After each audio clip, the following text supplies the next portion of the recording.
Topic start कर रहे हैं हम लोग, जिसका नाम है सेकेंड लॉ ऑफ थर्मोडायनेमिक्स। और सेकेंड लॉ ऑफ थर्मोडायनेमिक्स में इससे पहले हम पढ़ चुके हैं कैल्विन स्टेटमेंट, और अब हम पढ़ेंगे क्लॉजियल स्टेटमेंट। कैल्विन स्टेटमेंट ये कहता है कि अगर हम चाहते हैं हीट लेकर वर्क करें, तो हमें हीट का कुछ पार्ट जो है वो कोल्ड बॉडी की में रिजेक्ट करना होगा, कोल्ड रिजर्वायर में क्या करना होगा, रिजेक्ट करना होगा। जैसे एग्जांपल, कोई भी हीट इंजन है वो क्या करता है, हीट प्रोड्यूस करता है बाय बर्निंग फ्यूल, और हीट प्रोड्यूस करने के बाद वर्क होता है उस इंजन में, और हीट का कुछ पार्ट जो है वो क्या होता है, सराउंडिंग में क्या हो जाता है, बाहर निकल जाता है। ठीक है, तो ये आपने कैल्विन स्टेटमेंट पढ़ा हुआ है, जो लिखा हुआ है आपके पास कि it is impossible to produce continuous work by taking heat without rejecting it towards the cold body. ठीक है, अब हम पढ़ेंगे क्लॉजियल स्टेटमेंट।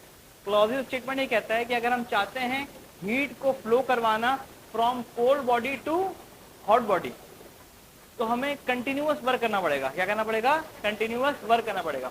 अब बच्चों, नेचुरली होता यह है कि हमेशा हीट फ्लो करती है from hot body to cold body, naturally. जैसे एग्जांपल, आपने क्या किया, एक गर्म चाय की प्याली अगर रखी है यहाँ पर टेबल के ऊपर, तो गर्म चाय की प्याली जो है वो ठंडी हो जाएगी, मीन्स हीट फ्लो होगी from the tea towards air.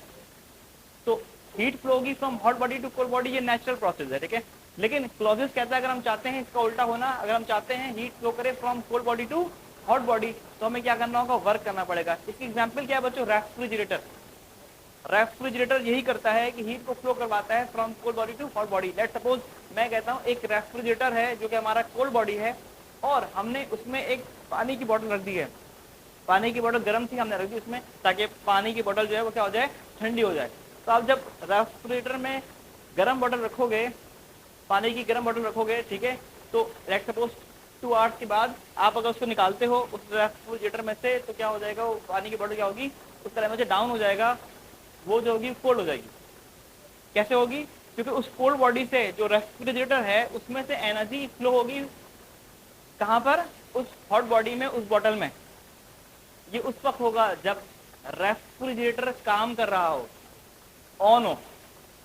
अगर रेफ्रिजरेटर बंद होगा, काम नहीं कर रहा होगा, तो हीट फ्लो करेगी, नहीं करेगी। तो अगर वर्क होगा तो ही हीट फ्लो करेगी from cold body to hot body. ठीक है, तो रेफ्रिजरेटर की एग्जांपल याद रखिएगा, उसमें रेफ्रिजरेटर सेल्फ एक कोल्ड बॉडी है, और जो पानी की बोतल वो क्या है बच्चों, हॉट बॉडी है, और पानी की गर्म बोतल ठंडी हो गई, मतलब ये कि हीट फ्लो कर रही है from cold body to hot body. और उस वक्त कर रही है जब रेफ्रिजरेटर क्या है बच्चों, चल रहा है, काम कर रहा है, इलेक्ट्रिकल वर्क डन हो रहा है। तो एग्जाम्पल देखिएगा, हम चाह रहे हैं हीट को फ्लो करवाएं from cold body to hot body, तो हम क्या कर रहे हैं, सिस्टम में वर्क कर रहे हैं, हम क्या कर रहे हैं, सिस्टम में वर्क कर रहे हैं। ठीक है, तो ये हमने पढ़ लिया है क्लॉजियल स्टेटमेंट। इससे पहले हमने क्या पढ़ा था बच्चों, कैल्विन स्टेटमेंट पढ़ा था। ठीक है,